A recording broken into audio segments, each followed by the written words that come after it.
Are you a professional woman who wants to create passive income streams and financial freedom through real estate investing? Join us here on Real Estate Investor Goddesses, hosted by Monick Halm. Listen to women who are rocking it in real estate investments as they share their stories of success, failures, and best advice in real estate investing. Start creating real wealth through real estate. Tune in today. Here's your host, real estate investor, syndicator, and developer, Monick Halm. Welcome to the Real Estate Investor Goddesses podcast. I'm your host, Monick Halm. On this show, I interview amazing women who are doing really cool things in real estate. And today I'm super excited to have with me Courtney Richardson, she's brilliant in so many things. She does tons of different things in investing. I met her a couple of years ago at a conference called FinCon, which is it's a conference for people who are, I guess, influencers in the financial world. And it's a money nerd conference. And I'm a money nerd, and Courtney too. And she's cooler than me, but we're both nerds in that way. And she's awesome. I'm super excited to have her here. She founded the Ivy Investor in 2014, which is a resource for women seeking to navigate the maze of the investment world in ways that make sense. She's a current attorney and former stockbroker and investment advisor with 15 years of experience in the financial services industry. She lends her legal and financial expertise to such outlets as the Huffington Post, AOL, MyFab Finance, Forbes, and other online publications, and now the Real Estate Investor Goddesses podcast. She was named as one of the 7 Black millennial financial experts to follow on Instagram in 2019 by Black Enterprise. She holds a BA, a degree in philosophy from University of Pittsburgh. She also has a JD from West Virginia University College of Law, and LLM in taxation, certificate in estate planning from Temple University Beasley School of Law. She's super knowledgeable, and she's probably, I think you're like the foremost expert in cannabis investing. She knows everything there is to know about cannabis investing. We're going to talk a lot about that today. It is a interesting land play, as well as there are other ways of investing in cannabis. But I know it is a very sexy new area of investing, and I'm happy to have her here to talk about that. You also know a lot about tax liens and tax deeds and all of that stuff. I do. Yeah, because that's her day job, working in that. So welcome, Courtney. Thank you. Thank you for having me. It's great to have you.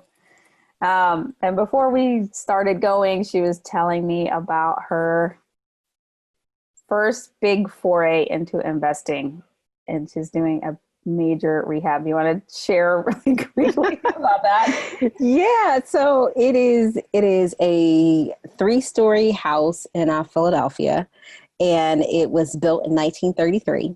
It has a lot of the original, fixings and fixtures, I should say. So super heavy. We just started demo on Tuesday, and, they filled a huge dumpster. And they thought initially, when I talked to my contractor, he said, yeah, I think it's going to be about 2 tons. And then he comes to me today and he's like, well, I think it's probably going to be closer to 4. I'm like, what? But, because it was an older home, and a lot of the original fixtures is that they use like really heavy good materials. Back in the day, they used like concrete. He's like, your whole bathroom is concrete on the 2nd floor. Did you know that? I was like, no, I didn't, but thanks. And we have we had there was a cedar closet there. So it's just beautiful, beautiful home. But the problem is that there was water damage from a roof leak. So unfortunately, there was a lot of damage that sometimes you just have to go down to the bones. And that's what we're doing. So we're expecting, our timeline is about 4 months. That's what we're looking at. And as you know, it could be longer. Yes. We hope not. But one of the things that I'm really excited to get into is that the property is eligible for a property tax abatement. So we'll be putting that documentation in probably mid-August. And what that is in Pennsylvania, it's available in Philadelphia and in Pittsburgh. And it allows a property owner who has completely, based on the level of improvements, but in this case is a complete gut, basically not pay any taxes on the improvement on the building or it's the building for 10 years. Oh, and great. You're only paying taxes on the land. So that's another, I tell people a lot when we're investing, we have to kind of understand the contractual stuff, like getting with contractors, understanding certain things. But on the other side, you have to know the financial aspects of it, because you could be missing out on a really good opportunity. So in this case, I knew about the abatement program. So I said, okay, I immediately looked it up when we started the program, and we'll start the process because I knew what our numbers were going to be.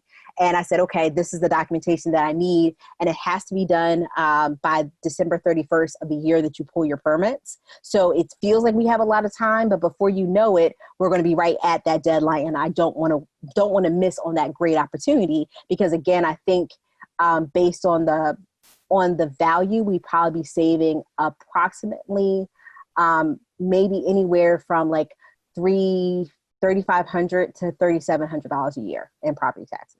That makes a big difference. It does. So super excited about that. So that's my most recent and, I guess my first foray into real estate investing. And as my business and my stock investments kind of pick up, I have a real estate background. I was a title attorney when I first got into being when I first graduated from law school. So one of the things that I've realized, just even understanding, and with my LLM in taxation, is that real estate is kind of like the most favored asset. It is the most favored asset class in the tax code. So yes. I needed something to kick some love off against my other investments, because you start getting yourself into tax trouble, and not tax trouble in a way that you're doing something wrong, but when the more money you make, the more you're taxed. So you have to find ways to reduce your taxes, and real estate is a great place to do that. Isn't that amazing? Because I always thought, you make more money, you get paid more, or you tax more. But with real estate, you can still be making money with the real estate, but it reduces your taxes. Yes. So it's not just what you make, it's what you get to keep. Exactly. The difference. And what is your plan with this property? You're getting it, you're fixing it up. What are you looking to do with it? So, our goal is to live there. That is like our thing. But as I was sharing before we started recording, is that our next property we're actually looking to purchase at the end of the year. We're actually purchasing it from another family member, which I'm really excited about, because they're like, I'm trying to get out of it. We're like, that's great. We're trying to get into it. So we're purchasing that. So, right now, we're going to live in the property we're working on now. We're purchasing another property, and then top of the year, we're purchasing a multifamily. So it's kind of like I wasn't doing anything in real estate, and then now I'm doing everything in real estate. You're all in. I know. And again, I'm still kind of like, when I saw like the studs today, I was like, oh my gosh, what did I do? But again, I think at some point I'm going to catch the bug, because when I see these tax benefits, not necessarily from the one that we're actually living in, but the one that we're picking up towards the end of the year, I'm going to be very happy. So. Yes, you will. Yes, you will. So, and I don't know how it works. I'm not an expert in cost segregation, and how that works if you're going to live there versus if it's an investment property, but definitely look into that, because cost segregation, especially with the bonus depreciation that is offered now, is very generous.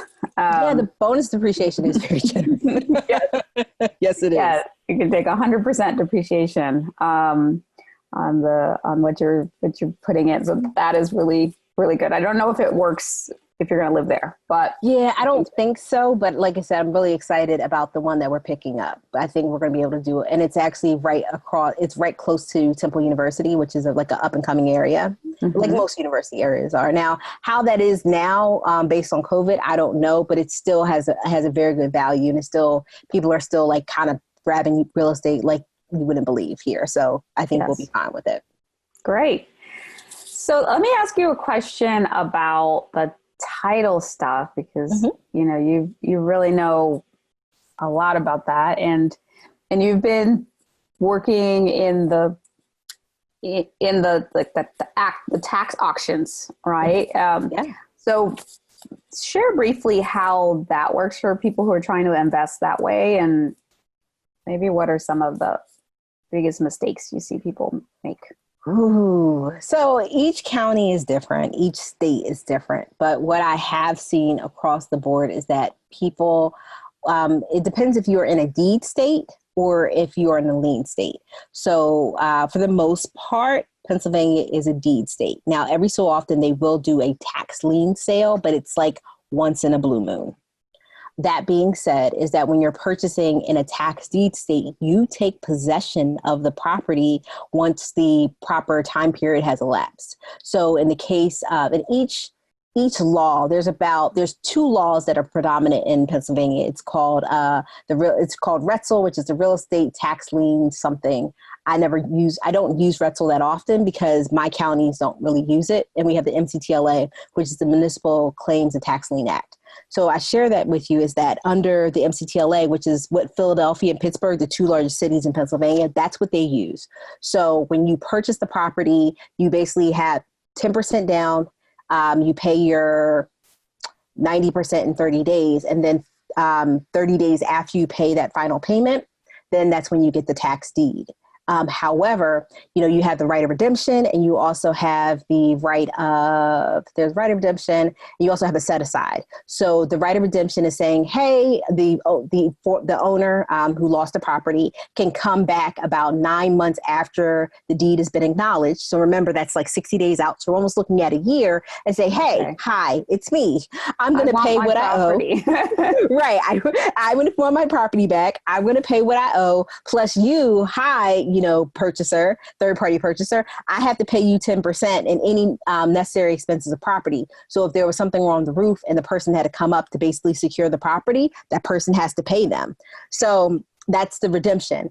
And then you also have a set aside, which is, hey, selling, taxing authority, county, city, whatever, you didn't do something right. So we're going to completely undo the sale. So a lot of people get upset about redemptions. They're like, oh my gosh, what if they redeem? I'm like, what if they redeem? You don't lose anything. You get your bid price, you get 10%, and then also any necessary expenses of property. So as long as you keep your receipts, you're fine.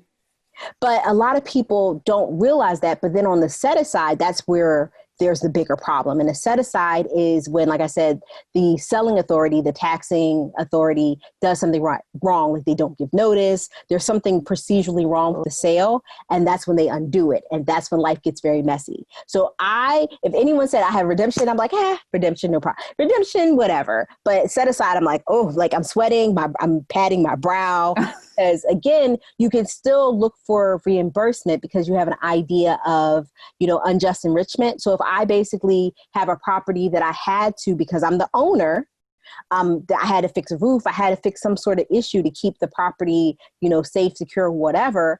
I still, this person gets a property with a brand new roof. Well, you don't really deserve that, even if there's a sale that's procedurally wrong. So again, it's about keeping your receipts. And I tell people, a lot of people are like, well, I did it myself. I'm like, that's fine, but you still need to have some sort of documentation. So if you're a contractor, if you're doing that work, always write it down. I went to Lowe's, I spent $10,000 at Lowe's. Here's my receipt. My labor, estimate your labor. I estimated my labor at, $50 an hour. Then, hey, every day that you're there at the property, write it down. I was at the property for 4 hours. So if something were to happen, you have the ability to actually get reimbursed or made whole for your time and your effort.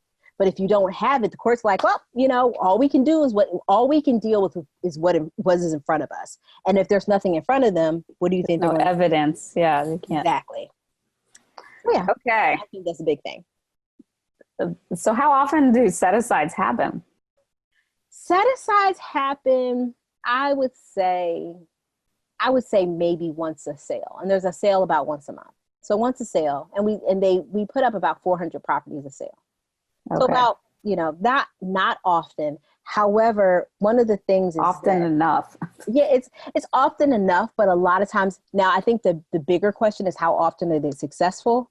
And I would say a fraction of the time. Okay, so they may request it set aside, but how often is it actually set aside is pretty small. Correct. Okay. Because we've gotten sued enough to make sure that our process is pretty clean. So, yeah. Okay.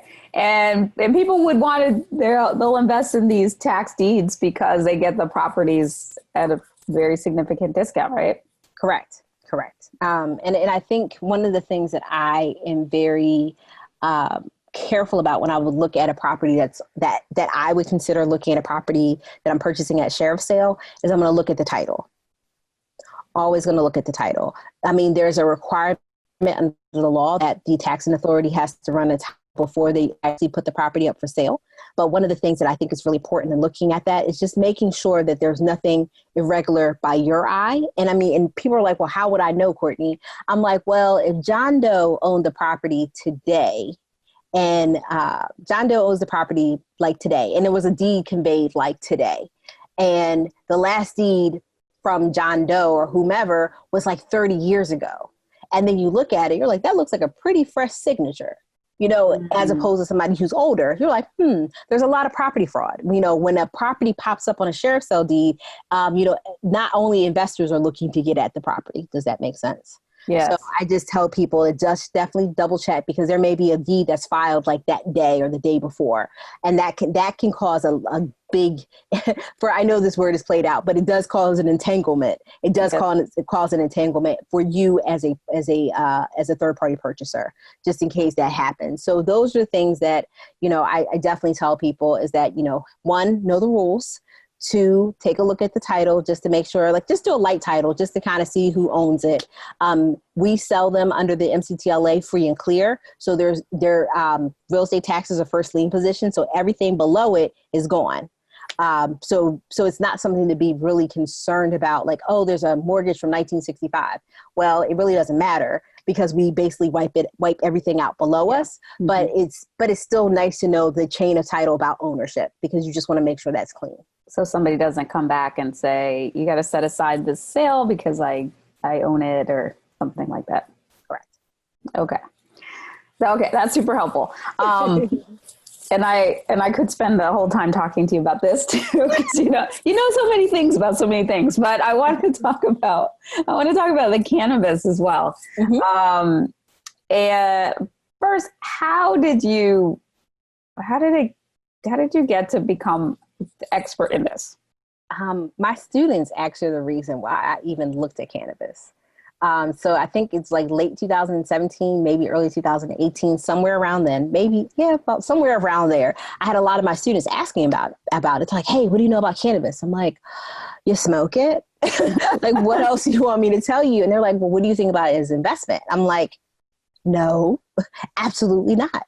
And I had a couple of students come to me and I was like, no. And they were like, Courtney, well, what about this? What about that? And they would kind of offer some other ideas. And I was like, you know what? I think I had a knee-jerk reaction. Let me go research it and let me see what I can find out. And let's talk about it. Because you're like the fifth, sixth, seventh person to ask me about it. And none of you are related. So I said, well, maybe there's something there. So I did some research and I said, wow, there's something here. So I just became a student of the cannabis industry. And I became a student of the cannabis industry and then also added stocks to it. Because cannabis is, as you can appreciate, is highly legal. It's just it's legal upon legal upon legal. It's like I guess an avalanche of legality. I don't know So when you're saying it's highly legal, there are a lot of laws about it. Is that what you're saying? Correct. So there's federal laws, there's state laws. Federal laws conflict with state laws. Then the federal government is trying to kind of piecemeal a solution around it, which is interesting. And then you also have Canada, which is like coming like this dark horse Canada that came out and legalized. Canada legalized medicinal marijuana in 2001. And then they had a 2018, they legalized recreational. So they kind of had this framework of they're the most developed country in the world that has a legalized cannabis structure. So you have Canada above us, our neighbor to our north, has legalized cannabis. United States is kind of like in a hodgepodge. I mean, I call it like the United States of cannabis, because when I put up a map, you can just see, you know, the liberal states are like, we're down, it's on, we're down for the cause. So you kind of see the coasts are like super green, because that means that when I do a map, I'll do super dark green for legalized recreational, or I should say responsible adult use. That's more of the appropriate term. And then you have medicinal use. So that's dark green. And then on the other side, we have dark green on the side of like the northern, you have Massachusetts, you have kind of those states up there. And then you kind of see, as you come down the coast, it starts getting a little bit lighter, because that means they only have a medicinal marijuana program. But you're kind of starting to see the conversation and see the changes. So again, and then you also see in the middle, kind of the Bible Belt, and you're just like, what's going on down there? Nothing. Okay, it's all gray. So it's just like a hodgepodge. So it's like basically the United States of America, it's United States of cannabis. It's all over the place. And everybody is kind of like, I don't know if you've ever seen Sesame Place, where they're like, everybody's doing their own thing. That's exactly what's going on in cannabis. Everybody's doing their own thing. It's like, you know, it's like the Wild Wild West. And we call it the green rush, because everybody expects to get rich off of doing something, touching the plant. But honest to goodness, and this is where the real estate play comes in, it's really the plant supporting businesses that are taking off. And part of that is a part of the tax code. There is a rule called 280E that says if you are engaged in any business that touches a Schedule 1 or a Schedule 2 drug, you're not able to take any ordinary necessary expenses of business. So you're probably going, huh? So in cannabis, I should say marijuana, because the Farm Bill in 2018 got rid of hemp as part of, as being illegal. So hemp is now legal. That's where the CBD is coming from. But you have this marijuana process over here. Let me pause you for a second, because I want people, I've seen you present about this and you separate it out, but I think most people don't understand. What's the difference between hemp and marijuana? Okay. So hemp and marijuana, like, so I'm frustrated because the definition that the government gives is not a real definition. So the definition that's presented by the federal government or the United States government, they said, listen, industrial hemp is cannabis that has less than 0.3% of THC. We know THC as the intoxicating agent of marijuana. So that's what they said. Anything 0.3% or less, that's going to be industrial hemp. And then anything more than that is going to be marijuana. Now, here's the kicker. 0.3% of THC is not getting anyone high. It's just not. So that's the first thing. So it's like it's an arbitrary thought. But hemp is actually a fiber, and less a plant than more a fiber. So in terms of real estate, using hemp at one point was used as rope, but it was also used for paper. It was used as a substitute for wood. It's used also, if you pulverize it, it can also be used as a substitute for concrete. So it's a lot more sustainable, because hemp kind of grows like a weed, you know?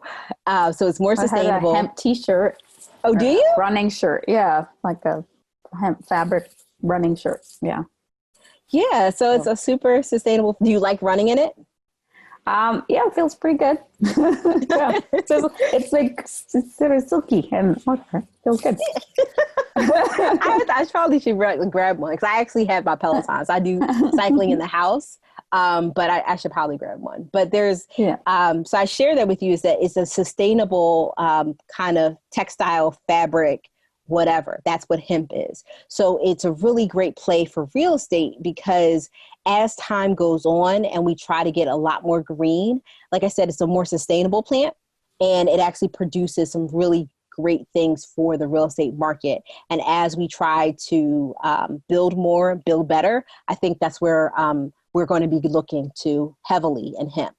So that's the first thing. So, but hemp is legal. And then CBD is cannabidiol, and that's kind of one of the derivatives or cannabinoid from industrial hemp. And a lot of people use that kind of for the kind of calming, soothing effects of CBD. So that's kind of on that side. Now, so that's less than the 0.3%. Correct. So that's not going to get you high. So that's legal. But then on the other side, the stuff that, makes you funny, that one, that's marijuana. Yes, exactly. Okay. So that is still illegal. 11 states have legalized recreational, as kind of people call it, but we'll call it responsible adult use or adult use. And then 33 states have legalized medicinal. So that's kind of what the framework is right now. But again, it's still Definitely illegal. the minority that doesn't have, doesn't allow. Correct. So 17 states, nothing. But then, okay. So it's so the medicinal side, it's kind of like Canada. I tell people that history doesn't repeat itself, it rhymes. So Canada was like, okay, fine, we'll do medicinal in 2001. It took them 18 years or 17 years to bring on recreational. I don't know if it'll take that long in the United States, but I think one of the things about COVID that has really kind of changed things is that a lot of dispensaries were considered essential. Mm-hmm. So it's changing. To me, it seems like the thought process behind the necessity of having marijuana as a staple is coming a little bit more to the forefront. So we're really kind of taking it seriously, like, oh, well, maybe, people need this just like they need their other medicines. So I think that's kind of changing the ideas. So I wouldn't be surprised if they kind of split the baby and said, we're going to legalize medicinal first and then see how it goes. You mean nationwide? Nationwide, correct. I wouldn't be surprised if that happens. But I think a lot of activists are just like, forget it. Let's not do that. Let's go full steam ahead and do recreational adult use, which would include medicinal. Sure. But also a lot of people, like I said, people want to get rich off the gold rush. I'm like, or the green rush, I have to say. But it's really like these other plays, like also real estate and cannabis, that is pretty much taking off. I mean, cannabis is a plant. What do you need to grow a plant? Land, a lot of it, and different types of land too. It's not just, oh, I need land to grow. I mean, your yields when you grow outdoors, I believe, is about 70%. When you grow indoors, I mean, in terms of like what you can, what I mean by yield is basically what you put in the ground to plant to basically what you bring out for harvest. So you kind of lose about 30%, outside or outdoors. Your yields are a little bit better indoors. I believe it goes up about 10%. So if I plant, I will say 10 plants, eight of them I can take to market, or if I'm in a greenhouse or indoors. And if I'm outside, if I plant 10 plants, I can take about 7 of them to market. Now, here's the thing. I don't know this personally, but they say that the outdoor weed tastes better. I don't know. I can't verify that. I don't know. I don't smoke either. I don't either. So I don't know. But that's the conversation, that they feel that there's a better quality of plant that's grown in soil outdoors than it is in a greenhouse. But, weed also has to grow. It grows best in a warm climate. So the warmer the climate, the more resin you receive from a marijuana plant. And the resin is where the THC is. So that's why everybody loves California weed, because it's warm and it's sunny. It's a good environment to grow. So you're going to have land that you're going to need. There is a marijuana Reit, which is IIPR, which is Innovative Industrial Properties. So what they do, what their business model is they lease out, they purchase a property for some sort of marijuana use, whether it's growing, dispensary, whatever, and then they lease it to a marijuana company. Okay. And then they receive the rents from those properties, and they're a REIT. So they basically push, and by law, they're required and retail investments. But so they're going to push that out. About 90% of their profits has to go to their shareholders. So that's why everybody seems to like REIT. So that's kind of like another real estate cannabis play that I think you're going to see more of them. And a lot of other cannabis companies are thinking about creating REITs to kind of deal with their real estate holdings, to try to get away from 280E, because, if it's just real estate holdings, doesn't really matter what's in it, because it's basically a way not to penalize your whole entire business by spinning off the real estate. So again, it's like a different entity could own the real estate, and then another entity is growing it. There you go. Yeah. So everybody's trying to get creative. And I think I always laugh when I look at people's creative strategies or our business's creative strategy. And I'm like, the first thing they do is like, well, what are we going to do with this real estate? We're going to do something with it. And because it's so valuable, You know, it just keeps Yeah. it reminds you that like, hey, out of all these things we have, this is the most valuable. Same thing even with Sears. I mean, Sears went bankrupt. They've had so many problems, but the one thing that they had was the most valuable of their portfolio was what? All Real of the estate. real estate. So they ended up spinning that off into a REIT. Mm. So I get very It's a real excited estate about play. That's, what, McDonald's, right? that. Yeah. They're a real estate company. Basically, That it just so sell happens they have burgers. Right. Exactly. Yeah. I've been telling people that they so happen to sell burgers. So for people who are interested in the cannabis investing and having, what would you recommend if they're just starting, and what would you recommend to them? Well, I always tell people, educated investor is a good investor. So Yep. always, basically educate yourself about it.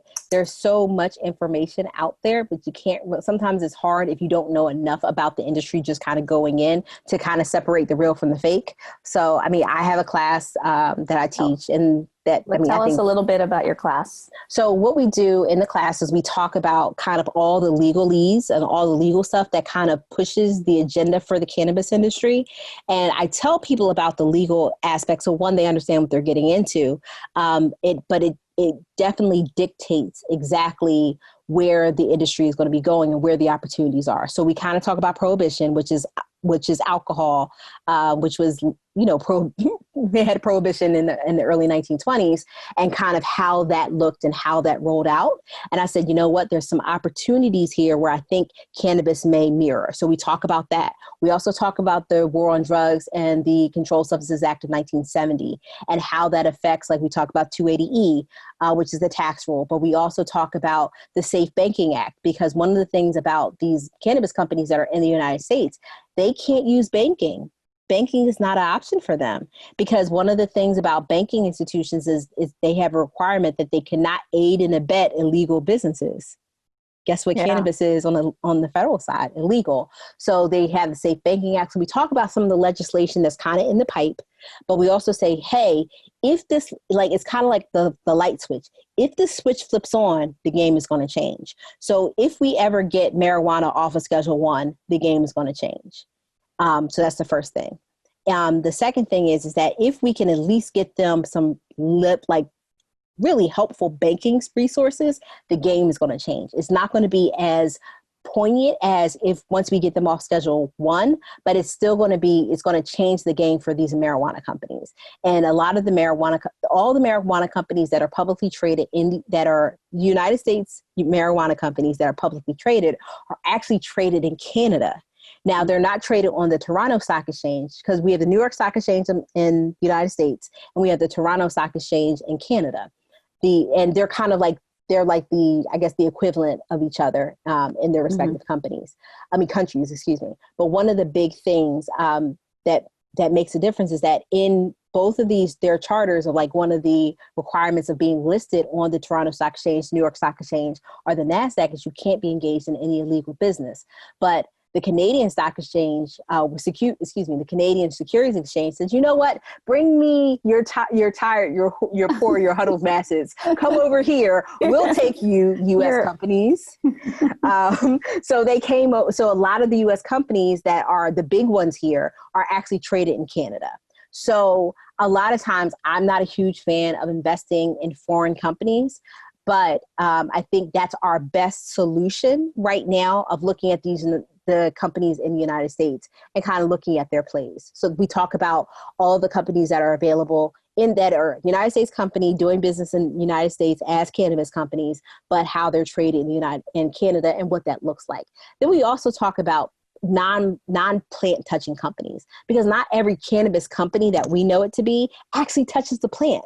There's so many things. I mean, I think we get stuck in cannabis and saying dispensary and grower. And it's like, okay, but who is going to take the plant of cannabis and actually condense it into a oil? And a lot of things is that I tell people you need to look at companies that were doing these things before and they just brought their gifts and talents to the cannabis industry, because they pretty much know what they're doing. So there's a company called Waters Company, and it's out of Boston, Massachusetts. the reason why I like them is that they've been extracting oils from plants for almost 100 years. So then they got into the cannabis industry. Well, what do you think they're going to do in the cannabis industry? They're going to body the cannabis industry because that's kind of what they do. They take oils from plants. That's it. So whether it's cannabis or basil, it's pretty much the same process. And if it's not the exact same process, they have the mind able to do the work because they have a baseline. Yes. So you have that. You have Scott's Miracle-Gro. Like, we know them from like Walmart, but they actually have a whole hydroponics line that actually supports the cannabis industry. So there's so many other companies that don't necessarily touch the plant, but support the plant. And we have a lot of conversations about that. And then we also have conversations about pooled investments in cannabis. And what I mean by pooled, they're funds. So it's like a basket of cannabis companies. And a lot of people are like, hey, Courtney, I think this is a really good opportunity, but I don't really feel comfortable in picking one company. Well, do I have other alternative? I'm like, you sure do. You have the ability to get, I don't really like mutual funds for cannabis, but you can get an ETF, which is an exchange traded fund. So it's a fund traded on the stock exchange, but it's a basket. It's a basket of stocks traded on the stock exchange.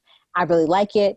They're good because it's kind of like a slicing of the industry, but it doesn't expose you to multiple companies. So I think it gives you that exposure people are looking for, but it doesn't require you to do a lot of heavy lifting in terms of knowledge. That's so cool. So how can people find out more about you and this course, the other stuff you're teaching and doing?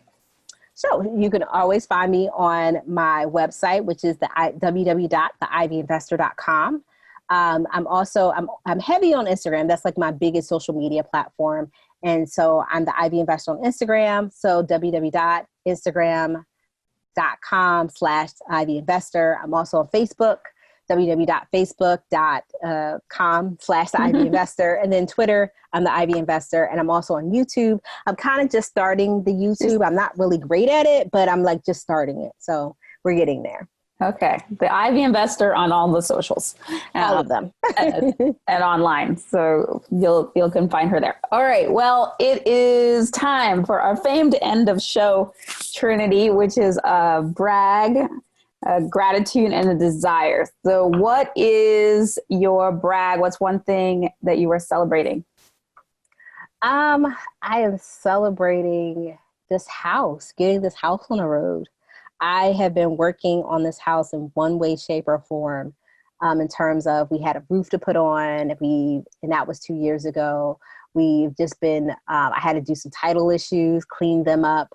And I just really am so glad to get this party or this show on the road. So that's my brag, because, or, my gratitude and my brag, because I've been working on it. I've been working on it. We've been working. So that's a great thing. So yeah. Well bragged. And what's a gratitude? Gratitude. My health. I actually had COVID earlier this month. Oh no, I didn't know this. Yeah. So it's not like a public thing, but it's not like private either. So, I had it for about, like, the worst of it was about 3 days. And, I like when I looked at it, there was an article floating around that kind of gave you the level, like I was like level 2. So it wasn't really terrible, but still, I had it. So I'm just really glad and grateful for my health. I've lost like 60 pounds since this time last year. You've been on fire. I'm so proud of you. Thank you. And that really helped. That helped a lot. I'm sure, like, I can't imagine how I would have fared had I been heavier, because, being heavy, being overweight really does contribute negatively to your outcomes when it comes to COVID. So I was on my Peloton, I was working out. There was only 2 days I was like, Courtney, I just need to lay in bed.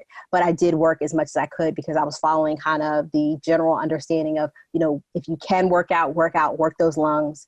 So I was doing that. So it worked out, relatively well. I feel fine. I feel better, but you just don't take your health for granted. So that's definitely a gratitude. Well, I'm grateful you're better too. Thank you. And last but not least, what is one desire? Oh, to build up this real estate portfolio. My goal is to get it probably around 2 million by this time next year. That is my goal. I think we're relatively close to getting it based on a couple of the things that we have in the pipe. So I'm super excited about that. That's my desire to kind of make that goal come to fruition.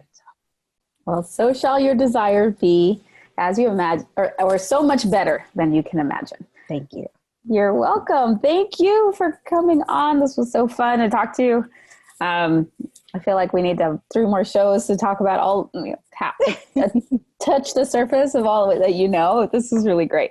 Thank you. Again, y'all, you can find Courtney at the Ivy Investor on all social and on and at www.theivyinvestor.com.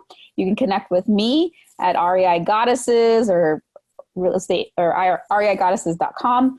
On there, I have a book that I'm gifting you, investing in real estate from $1 to $1 million, investing strategies for every budget and every goddess. Go check it out. We also have a free training and an investor club where you can find out about our passive investing opportunities. So go to reigoddesses.com for all the goodies and join us next time for another Real Estate Investor Goddess podcast interview. Bye-bye. Mm-hmm. Bye.